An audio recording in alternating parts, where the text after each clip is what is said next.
Chapter 12, Moving Forward.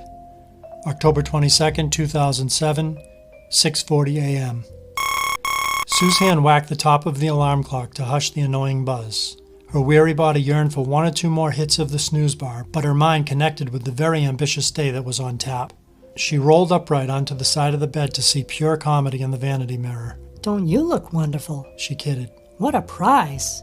The chuckle in her belly rocked her off the bed. She padded through the apartment to her daughter's bedroom door. Immediately, her insides began to tighten. Everything that should have been activity was still. That, coupled with the hard truth of the wall clock's advancing hands, told her they were going to be cutting it close again. "Julia, wake up! It's getting really late." A sleepy mumble sounded from behind the closed door. "Please eat breakfast while I hop in the shower." Sue gave a hard knock on her door, then hustled into the bathroom. With a practiced one-arm motion, her nightgown fell away, making her a prime candidate for the massage therapy that had become her body's #1 desire. She set the water a little hotter than normal and rotated the nozzle, setting to pulse. Although the driving water only had a few minutes to work its wonders, Sue felt surprisingly refreshed as she stepped out of the tub. She quickly toweled down before slipping into her bathrobe. On her way back to her bedroom, she saw Julia dumping a half-filled bowl of cereal into the trash basket. "What's wrong with that?" she asked. I think the milk is sour." "It can't be. I just bought it day before yesterday." Julia shrugged her shoulders. "I'm telling you, it tasted funny." "Well, make sure you at least have some juice." "Don't worry." Sue reached her bedroom where she went about getting ready for the day. Her natural beauty always came in handy when prep time was short. She pulled her wet hair back into a flattering ponytail, then applied a quick dab of mascara and a touch of lipstick. "That takes care of that," she said, climbing into the filthy outfit she had worn the prior day. If all went according to plan, there would be plenty of dirt-related activities taking place over the following hours. She moved to the kitchen for her normal bagel, tea, and orange juice. When several minutes came and went with no sign of Julia, Sue went to the bathroom to check on her daughter's progress. Placing her ear against the door, she heard a low retching noise coming from within. "Monkey, you okay?" "Yeah, I'm not feeling that great for some reason. Just give me a sec." "Can I get you anything?" "No, I'm fine." After a double flush of the toilet, Julia emerged paler than normal. "Were you sick?" Sue asked. "Yeah, but I feel much better already." "You're not hot, are you?" "I don't think so." "So you're going to school?" "Yeah, I'll be fine." Julia propped her load of handbags on the chair closest to the door. "Besides, we're practicing on the lawn beside the football field this afternoon." "Ah, of course," Sue said, trying to hide her grin. "As long as you're feeling okay." "I am, really. It was probably a reaction to that gross milk." "Probably," Sue returned, though she found it hard to believe the gallon had gone bad in so short a time. Passing it off, she patted her daughter's back.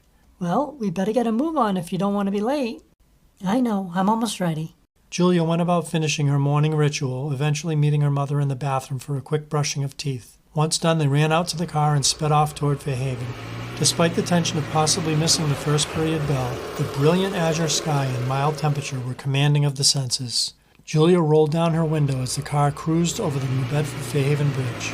"Man, if we could only put this day in a bottle, we'd have it made," Sue replied, taking in the medley of tall masts, royal blue tarps, motorboats, and colorful flags that were lined along the docks and afloat in the mooring fields.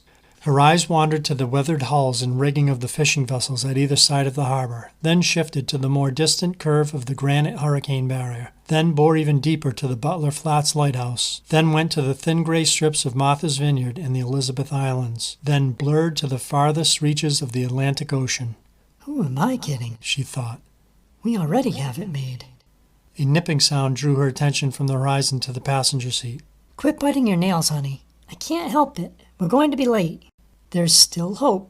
As luck would have it, Sue's optimism painted the final traffic lights with a green brush, allowing her to zip into the long semicircular drop-off zone in front of the high school, without so much as a tap of the brakes. "I think we pulled it off, Mom." Sue pointed to her watch. 7:29. Hurry, honey. "I know. Love you." "I love you too. Have a great day." Julia gave her mom a light smooch before hopping out of the car. Like a bolt, she ran up the front stairs and disappeared into the building. "Please get her to homeroom on time," Sue said to the air as she eased back into traffic. The remainder of her drive was spent constructing a mental list of the jobs that needed to be finished. Before long, her car was coming to rest alongside a large truck in the crushed stone driveway. Sue saw a team of carpenters gathered around a box of donuts, eating their pre-work snack. She parked on the freshly cut lawn to allow them and anybody else who may be showing up to come and go as they pleased. Hey, guys. "Morning, Sue," Roger said, offering the box to her. "Want a crawler?" I'll pass, thanks. What a day, huh? Kinda makes me want to dust off the clubs. Don't even think about it. Hey, a quick round might do us some good. You'll have plenty of time for golf when you're done with my house. Roger turned to his assistants. "Can't say I didn't try, fellas." They continued to rib her until the weight of their work belts got the better of their attention. As the apprentices began to pull the tools and materials that would be needed, Sue went to picking the thoughts of the head carpenter. What have we got on the agenda, Raj?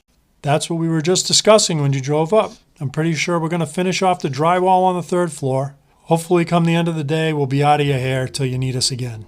That's what I like to hear. Listen, if you or anybody else is looking for me, I'll be working in the backyard, okay?